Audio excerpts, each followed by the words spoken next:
Just now I woke up to the news that convicted double murderer Betty Broderick, 78, has died in prison. Thank God she never got out. She was the one who was convicted. It should have been first-degree murder, and if you're a fan of the death penalty, that's what she should have gotten. But she got second-degree murder and was denied parole repeatedly for killing her husband and his new wife back in 1989. And it was an act of revenge. It wasn't that he drove her to it. I mean, there's all these phony excuses that were given about Broderick, who was nothing but a spoiled, rich woman who felt she was entitled to the big lifestyle that Dan had provided for her. And yeah, nobody put a bullet to her head and said she had to support him through law school and or medical school, then law school, because he went to these Ivy League things, first Cornell and I think Harvard. And then he became a big shot attorney, personal injury attorney in San Diego. And she enjoyed the lifestyle. She enjoyed the baking cookies and the volunteering and being involved in her church and all this other stuff, you know, that already, you know, women were being warned long before that you can't rely on that damn living off a guy for your identity. And of course, I'm not making excuses for Dan when he carried on with his secretary or assistant. Actually, she was his legal assistant, Linda Kolkena. And eventually they split. Dan and Betty split up a few years before the murders. I'm not making excuses for that, but you know, lots of women get dumped. Lots of men get dumped for a third party, and they don't go out and kill. So there's really no sympathy here for a narcissistic sociopath.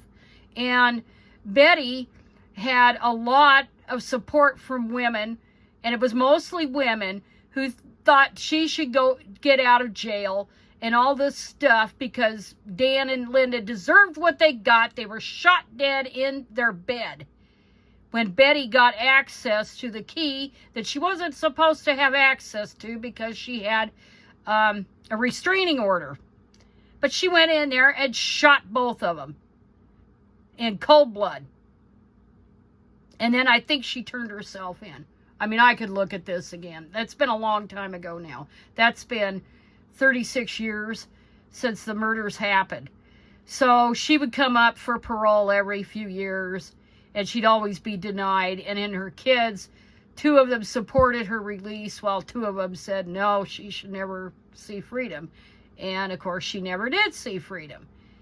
And apparently she was a more or less model prisoner and was helping out other people because that was kind of the thing that she did when she was married to Dan. But, you know, she never took full responsibility. She always had to blame Dan and Linda for her actions. And that just doesn't fly in this world. I'm sorry. You don't have to be a goddamn... Well, in fact, you shouldn't be a damn... any supporter of Donald Trump and think that she should accept responsibility for her actions. Actually, because she's more like Donald Trump than we are, than any of us are, and never took responsibility for it. Another one like Trump, only she didn't have the wherewithal he did to get away with things, and she was the wrong sex. But anyway, there were a couple of movies made about her life and all this. And anyway, as I said, she came up for parole every few years, and she would be denied. But it should have been, if anybody deserved to be on death row, it was her. Just like the Menendez brothers should have all been on death row if you support the death penalty. I don't really, but because she had money and the Menendez brothers had money, then, you know, they were treated with a little bit more lenience. But anyway, yeah, there was this big cult from women It was mostly women who'd been dumped by men, or they thought, well, he deserved what he got. He was a shithead. Doesn't matter.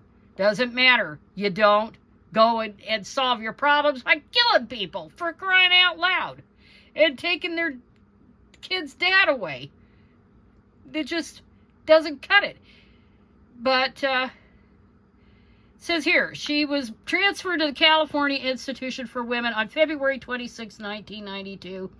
Before that, she was held in San Diego County after being convicted of second-degree murder with an enhancement for use of a firearm. She was receiving a life sentence with the possibility of parole when she died, the CDCR said. And it jumps down here. Betty and Dan wed in 1969 and shared 4 children. In the early 1980s, Dan began an affair with Kolkena, a former flight attendant who he had hired to work as his legal assistant, amid marital woes with Betty. So the marriage was already shot to shit. Though he denied the affair following Betty's suspicions, Dan eventually left Betty and filed for divorce in 1985. And the two battled over the sale of their family home and custody of their 4 children. And Dan had been granted custody, and Betty was given visitation rights. Their court dispute often included their children, which drove Betty into depression. Yeah, well, whatever. She had a big, generous settlement and monthly income, plus she was working in real estate. So I don't shed any tears for her. You know, I save my tears for real things in the real world, not for some damn sociopath. Anyway, that's all I have to say about this issue.